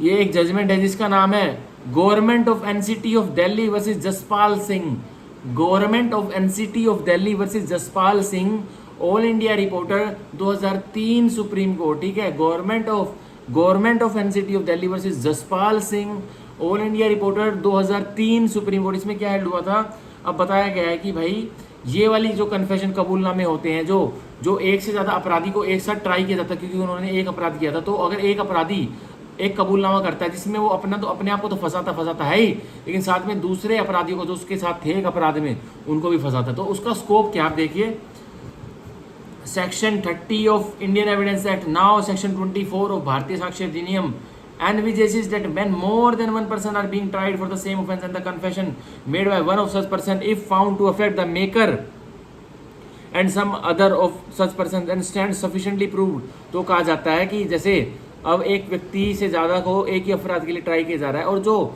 जिस व्यक्ति ने कबूलनामा दिया था उस व्यक्ति को तो वो अफेक्ट मतलब नुकसान पहुंचा रहा है, लेकिन साथ में दूसरे व्यक्ति को भी पहुंचा रहा है, और वो साबित कर दिया जाता है वो कबूलनामा। अब देखिए the court can take into consideration such confession as against other person as well. तो अदालत क्या करेगी, जो एक व्यक्ति जिसने कबूलनामा दिया था और उसने अपने आप को तो फंसाया और दूसरे को भी साथ में फंसा दिया उस कबूलनामे में, उसका भी नाम मेंशन कर दिया, तो उसके लिए भी कोर्ट कंसिडरेशन में विचार विमर्श में उसको कन्फेशन कबूलनामे को ले लेगी as against the person who made such confession and for against the person who is involve in the confession. उस व्यक्ति के विरुद्ध ले लोगी जिसने कन्फेशन कबूलनामा मेड किया था, उसके विरुद्ध तो ले ही लेगी, और दूसरे व्यक्ति जो उसके साथ ऑफेंस में मेंशन था, ऑफेंस जो उसमें शामिल था, तो उसने अपराध किया है, उसके प्रति भी कोर्ट उसको क्या ले लेगी, कंसिडरेशन में ले लेगी। तो ये कौन से केस लो में किया गया था? Government of NCT of Delhi versus Jaspal Singh 2003 honourable supreme Court, ठीक है, इसमें हेल्ड किया गया था। अब इसमें एक और केस लो पढ़ते हैं, देखिए कन्फेशन ऑफ पर्सन नॉट को अक्यूज। अब कन्फेशन कबूलनामा एक व्यक्ति ने किया है जो कि को अक्यूज मतलब एक केस में वो शामिल नहीं था दूसरे व्यक्ति के साथ, वो किसी दूसरे केस में शामिल था उसके साथ। अब देखिए उसने कोई कन्फेशन किया, उसका क्या होगा, देखिए a confessional statement is relevant only and only if the author of confessional statement himself is the accused in a case। तो जो कबूलनामा है वो ओनली संदर्भ तभी रखेगा जब वो व्यक्ति जिसके लिए आप कबूलनामा दे रहे हो और आप अपने आप को तो फंसा रहे हो, लेकिन जो व्यक्ति जिसके लिए आप मेंशन कर रहे हो अपने कबूलनामे में, वो उस केस में वो उस अपराध में शामिल होना चाहिए। अगर वो उस अपराध में शामिल नहीं था तो आप बेशक से उस अपराधी का नाम ले रहे हो कि वो भी इस अपराध में शामिल था, और वो हालांकि इस अपराध में उसका कोई दूर तक रोल नहीं है, तो वो कन्फेशन बिल्कुल भी रेलिवेंट नहीं होगी, संदर्भ नहीं रखेगी। क्यों नहीं रखेगी? Where the confessional statement is being proved, और बेशक से वो कन्फेशनल स्टेटमेंट जो एक अपराधी ने बताई थी कि मैं तो इस केस में शामिल था, बी भी शामिल था, सी भी शामिल था, पर वो डी भी शामिल था हमारे किसी और दूसरे केस में, तो वो उस केस में डी के प्रति वो कन्फेशनल स्टेटमेंट बिल्कुल भी रेलिवेंट नहीं रहेगी, ठीक है। For such admissibility it is imperative that the person making the confession besides implicating himself also implicates other who are being jointly tried with him. In that situation alone is such a confession statement relevant even against the others who are accused implicated। State of Maharashtra versus कमल अहमद मोहम्मद वकील अंसारी, ठीक है, इस case में हल किया गया था। State of Maharashtra versus कमल अहमद मोहम्मद वकील अंसारी 2013 ऑनरेबल सुप्रीम कोर्ट। इसमें क्या देखने को मिलता है भाई? ये देखने को मिलता है कि एक से ज़्यादा अपराधी एक केस में है, उन अपराधियों ने एक कबूलनामा किया और उस कबूलनामे में एक तीसरे ही अपराधी का नाम ले लिया जो कभी उन्होंने दूसरा कोई अपराध उसके साथ किया था, और जो अपराधी जिनका केस चल रहा है वो केस चल रहा है मर्डर का, और वो जो एक दूसरे अपराधी का जिसको मेंशन कर रहे हैं अपने कबूलनामे में, वो शामिल था उनके साथ किसी डकैती के केस में। तो अब उस व्यक्ति के लिए ये जो मर्डर के केस में वो अपराधी जिनका मर्डर की ट्रायल चल रही है, उस व्यक्ति के लिए जो जिसकी डकैती कभी इनके साथ की थी वो रेलिवेंट संदर्भित नहीं रखेगा। तो कौन से केस में ऐड किया गया था? स्टेट ऑफ महाराष्ट्र वर्सेस कमल अहमद मोहम्मद वकील अंसारी 2013 ऑनरेबल सुप्रीम कोर्ट, इसमें ऐड किया गया था, ठीक है। तो अब हम एक और केस लो पढ़ते हैं जो कि बहुत इंपॉर्टेंट है। Confession recorded in custody. भाई कन्फेशन कबूलनामा रिकॉर्ड कब हुआ है? कस्टडी में, पुलिस कस्टडी में, ठीक है, पुलिस हिरासत में। देखिए a confession recorded when accuse is in custody. एक कबूलनामा रिकॉर्ड होता है, दर्ज किया जाता है जबकि अक्यूज अपराधी कस्टडी में, हिरासत में है। इवन व्हेन एडमिसिबल, भाई एडमिसिबल हम उसको मान भी लेते हैं, लेकिन वो क्या होगा? Is a weak piece of evidence and there must be some cooperative evidence. तो फिर भी एक व्यक्ति ने कबूलनामा पुलिस हिरासत में दिया है, हम उसको गवाही मान तो लेते हैं, हम उसको एक सबूत मान तो सकते हैं, पर वो वीक पीस ऑफ एविडेंस होगा जब तक कि उसका कोऑपरेशन हो ना जाए। अब कोऑपरेशन क्या होता है भाई? एक व्यक्ति ने कबूलनामा दिया, किस ने उसको सुना और उसने क्या क्या तथ्य बताए, उस कबूलनामे से उसको हमें क्या क्या चीज़ और मिली, हमें क्या क्या लीड्स और मिली, हमें और कोई और व्यक्ति उससे पकड़ा गया उसके कबूलनामे से, तो एक कोरोबरेशन जरूरी है इसके लिए, ठीक है। तो पहले हमारी कोरोबरेशन सेक्शन 157 एविडेंस एक्ट में दी गई थी, अब हमारे कोरोबरेशन दिया गया है सेक्शन, एक सेकंड रुकिए फ्लो चार्ट पे देख लेता हूँ। अब हमारा कोरोबरेशन दिया गया है सेक्शन, हाँ अब हमारा कोरोबरेशन दिया गया है सेक्शन 160 में। अब हमारा कोरोबरेशन दिया गया है सेक्शन 160, सेक्शन 160 ऑफ भारतीय साक्ष्य अधिनियम में दिया गया है, ठीक है। तो यह जरूरी है लिखना। तो एक कैसे केसों में हेल्ड किया गया था, Mohammad Fazrin versus state of, sorry Mohammad Fasrin versus state, और कौन से साल का केस है, 2019 सुप्रीम कोर्ट का, Mohammad Fasrin versus state 2019 Supreme court, इसमें हेल्ड किया गया था, ठीक है। तो ये हमारा होता है सेक्शन 24, मैंने अच्छे से पढ़ाया, और अब उसके मैंने केस लॉज भी पढ़ा दिए। अब मैं पढ़ाऊंगा आपको आज का लास्ट का सेक्शन, जो कि है सेक्शन 25 ऑफ भारतीय साक्ष्य अधिनियम, जो कि बोलता है admissions not conclusive prove but may estoppel. अब ये लीजिए, स्वीकारोक्ति, भाई स्वीकारोक्ति जो एडमिशंस होते हैं, जो स्वीकारोक्ति होती है वो कंक्लूसिव प्रूफ तो नहीं होती। अब कंक्लूसिव प्रूफ क्या होता है, भाई आपको कोई एक चीज साबित करनी है, और वो चीज जो आपको एक फैक्ट साबित करना, चीज क्या आपको एक फैक्ट साबित करना है, और वो फैक्ट साबित करने के लिए आपके पास कोई डायरेक्ट एविडेंस नहीं है, पर आपके पास उससे जुड़े हुए एक छोटे छोटे आपको और फैक्ट साबित करने, जिसके लिए आपके पास एविडेंसेस हैं। तो उन छोटे छोटे फैक्ट से एक मेन फैक्ट, एक बड़ा फैक्ट साबित हो सकता है, तो वो क्या होगा, तो वो बड़ा फैक्ट अब कंक्लूसिव प्रूव हो जाएगा अगर छोटे छोटे फैक्ट ने वो बड़ा फैक्ट साबित कर दिया तो, ठीक है। तो यही कहता है एडमिशंस नॉट कंक्लूसिव प्रूफ की जो स्वीकारोक्ति है वो कंक्लूसिव प्रूफ फाइनल तो नहीं है, बट मे स्टॉपल, बट वो स्टॉपल बल आपको प्रिंसिपल ऑफ स्टॉपल से स्टॉप कर सकती है कि आपने स्वीकारोक्ति दी थी, अब आप उससे पलट नहीं सकते। अब स्टॉपल क्या होता है, एक व्यक्ति ने रिप्रेजेंटेशन दी और दूसरे व्यक्ति ने उस रिप्रेजेंटेशन को सच माना और अपनी जगह अल्टर कर ली, अपनी पोजीशन अल्टर कर ली, और किस फेथ पे की कि भाई अगला व्यक्ति जो मेरे को रिप्रेजेंटेशन दे रहा है वो बिल्कुल सच्ची है। तो यही होता है एस्टोपल। ये एस्टोपल होता है जो कि बहुत बड़ा प्रिंसिपल है, इसको बोलते हैं प्रिंसिपल ऑफ एस्टोपल। ये हमारे इंडियन एविडेंस एक्ट में सेक्शन 115, 116, 117 में देखने को मिलता था, और हम देखते हैं भारतीय साक्ष्य अधिनियम में ये कहाँ देखने को मिलता है। एक सेकंड देखिए, और साथ में इसके साइड में लिख भी लीजिए।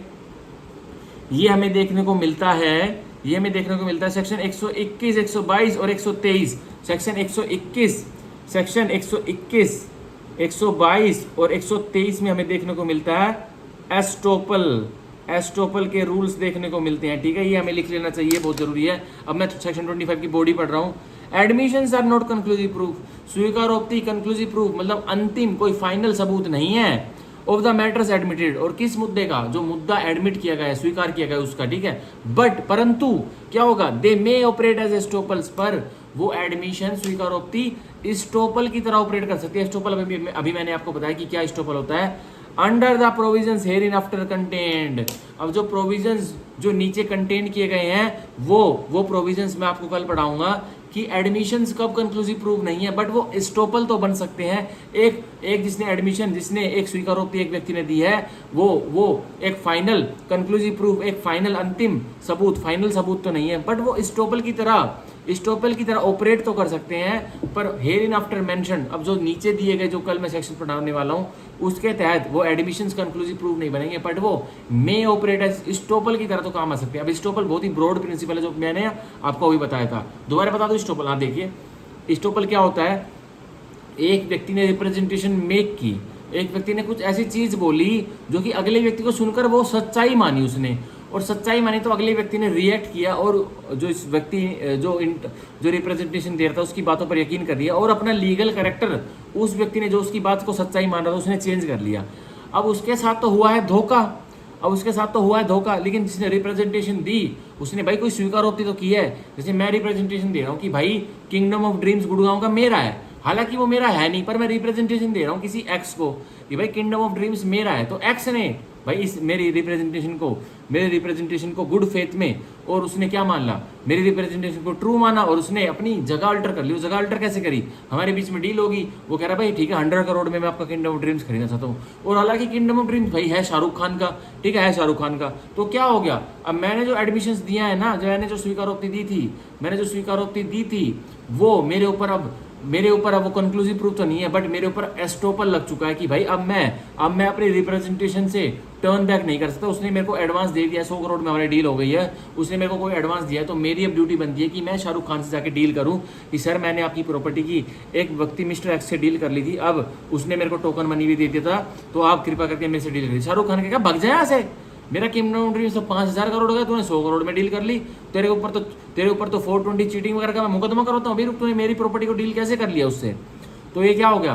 तो एडमिशंस कंक्लूसिव प्रूफ तो नहीं होते, बट स्टॉपल लग सकता है कि भाई अब मैं पलट नहीं सकता उस बात से, अब मेरे को स्टॉप्ड कर दिया गया है। और कैसे किया गया? Through the principles of estoppel. अभी प्रिंसिपल्स, ये एक स्टॉपल का पूरा सिद्धांत है। ये मत मान के चलिए कि स्टॉपल सिर्फ सेक्शन 121, 122, 123 भारतीय साक्ष्य अधिनियम में फंस कर रह गया है। प्रिंसिपल ऑफ स्टॉपल बहुत बड़ा एक सिद्धांत है हमारे कानून की दुनिया का, ठीक है। तो सीधा सीधा सेक्शन 25 क्या कह रहा है, जो दोबारा बताते हैं, स्वीकारोक्ति कंक्लूसिव प्रूफ नहीं है, कोई अंतिम सबूत नहीं है, बट वो ऑपरेट हो सकता है स्टॉपल की तरह। अब जिसने स्वीकारोक्ति दी थी उसको स्टॉप किया जा सकता है कोर्ट के द्वारा कि भाई अब तुम पलट नहीं सकते, तुमने यह चीज बोली हुई थी। अब उसको साबित किया जाएगा कि इसने क्या चीज बोली थी, अब वो उस चीज को पलट नहीं सकता, ठीक है। तो ये होता है स्टॉपल, जो कि हमारे सेक्शन 25 भारतीय साक्ष्य अधिनियम में दिया गया है, ठीक है। और the provisions may operate as estoppels under the provisions hereinafter contained। अब जो provisions hereinafter contained है वो वाले कौन से provisions हैं? सेक्शन 121, 122, 123 भारतीय साक्ष्य अधिनियम के वो provisions हैं जो कि मैं आपको आने वाली क्लासेस में पढ़ाऊंगा। और नीचे जो सेक्शन 26, 27 इनमें भी कुछ provisions दिए गए हैं जिस पर estoppel लग सकता है, ठीक है। तो ये आज हमारी क्लास पूरी होती है। सेक्शन 25 तक मैंने पढ़ा आज, और मैंने आपको आज कौन कौन से सेक्शंस करवाए? आज मैंने आपको करवाया सेक्शन 22, 23, 24, 25, ठीक है। आज मैंने सेक्शन आपको 22, 23, 24, 25 4 सेक्शंस मैंने आपको आज थोरली इंटरप्रिटेशन, ट्रांसलेशन इन हिंदी और रेलिवेंट केस लॉज के नाम आपको पढ़ाए। आपको सुनकर मजा आ जाएगा जब मेंस में ये सारी बातें आपको हिंदी में समझ में आ गई। आप अब इंग्लिश में बना कर बातें लिखेंगे तो आपको, और ये केस लॉज से जुड़ी हुई बात लिखेंगे, आपको फुल बाय फुल नंबर मिलने वाले हैं मेंस में, और आप जज बनने वाले हो, ठीक है। तो आज हमारी क्लास यहीं खत्म होती है। अब कल वाली क्लास से हम चालू करेंगे सेक्शन 26 भारतीय साक्ष्य अधिनियम के बाद वाले सेक्शन। अब सेक्शन 26 भारतीय साक्ष्य अधिनियम का डाइंग डिक्लेरेशन के टॉपिक्स बताता है कि एक व्यक्ति ने कभी एक बात बोल दी थी, ठीक है। एक व्यक्ति ने कभी एक बात बोल दी थी, अब वो व्यक्ति कोर्ट में नहीं आ सकता। वो कोर्ट में क्यों नहीं आ सकता? या तो वो व्यक्ति मर गया है, या व्यक्ति मिल नहीं रहा है, या व्यक्ति कहीं और चला गया है, या व्यक्ति अपाहिज हो गया है। तो सेक्शन 26 भारतीय साक्ष्य अधिनियम के बाद वाले कल से हम प्रोविजन पढ़ेंगे। और आज मैंने आपको सेक्शन करवाए हैं 22, 23, 24, 25 4 सेक्शन भारतीय साक्ष्य अधिनियम के पूरे interpretation, translation in Hindi with relevant case laws पढ़ाए हैं। तो आज की क्लास यहीं खत्म होती है। Thank you, bye bye, take care, thank you, bye bye, thank you, bye bye.